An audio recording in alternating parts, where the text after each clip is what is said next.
Hello YouTube, this is Asatsu5, and I know that we really don't need another comparison video comparing a real and a fake straddle, but I thought I'd go ahead and make one since I have the tools out here in front of me, and I can talk about my opinion on counterfeits and are they worth buying, are they not worth buying, is it a good deal or a bad deal, and so on and so forth.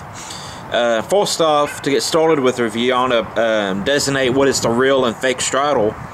This is the authentic straddle right here, and this is the counterfeit one I got my brother for Christmas.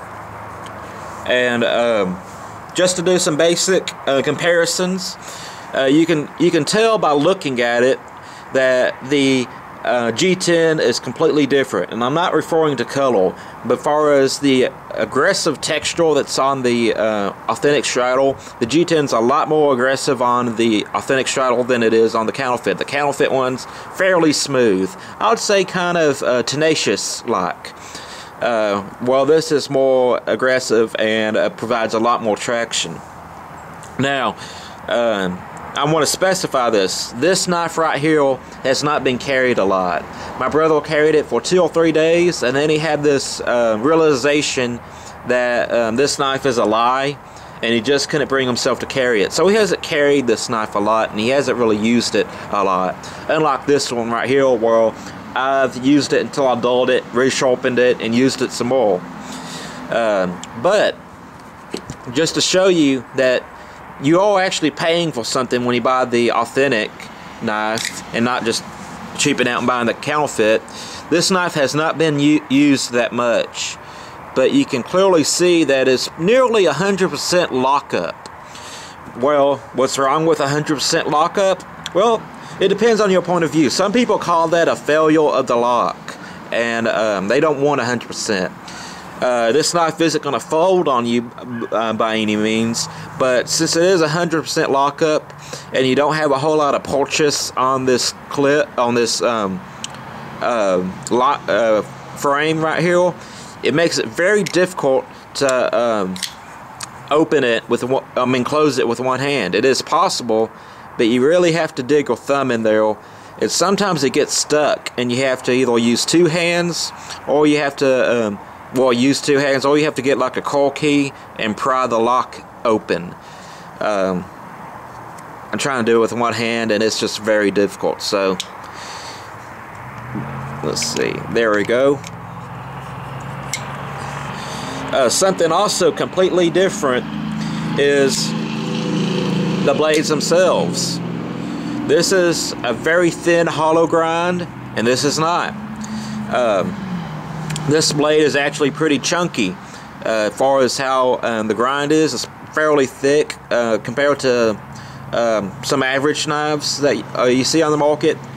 But this knife, although we don't know the steel for sure, they claim it's D2, it doesn't hold the edges long, but it does actually slice through cardboard a little bit better than this CPM 154 knife. And that's purely physics. I'm going to set these knives down because my bandana is fixing to blow off. But this knife is just so much thinner than this one that it actually slices a little bit better, in my opinion. And although they both get razor sharp, and this is a razor sharp knife right now, it's just you're pushing on more material with this blade than you are with this one. You know, and it's just physics. Some other differences between the Chinese counterfeit and the authentic: they both have titanium frame locks, but this one has a titanium pocket clip and this one does not. This one's stainless steel. So those are some of the major differences between the authentic straddle and the counterfeit straddle. And this is my opinion on buying counterfeits.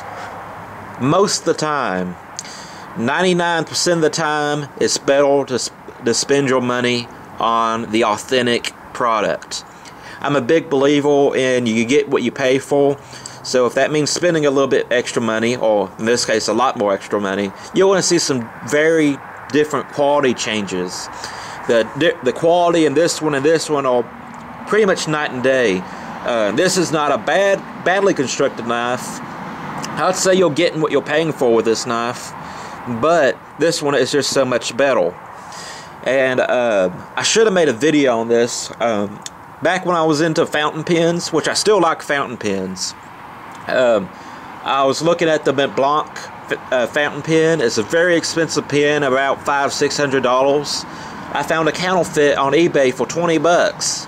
And I thought to myself, no one would know but me, you know, just looking at the picture of it on eBay. So I bought it, and without even ever holding a real Mont Blanc pen, I could really see some quality differences that wouldn't be on, let's say, Waterman, which I did own. So there was some mold lines and stuff, and I carried it and I wrote with it, and I was pretty happy with it because it was just 20 bucks. And about a week later, it started hemorrhaging ink, and I had to throw it away. And I wish I would have made a video over it, but like I said, most of the time you want to be better off with the authentic product. That being said, this product isn't bad by any means. Yes, it is at 100% lockup on a titanium frame lock, but if you just don't have the money to get a straddle, I'm not going to say buy this, but it might pique your interest in saving up for a straddle. And this is what happened. I bought this knife for my brother. He was interested in it, wanted to see the quality of it, and after I held it, I was like, I really enjoy holding this knife. And so without this knife, I would have never have gotten the authentic straddle. So this to me is a jump off point from affordable knives into luxury knives. So that's my viewpoints on it. Yes, there's some major quality differences between the two knives, and you might have some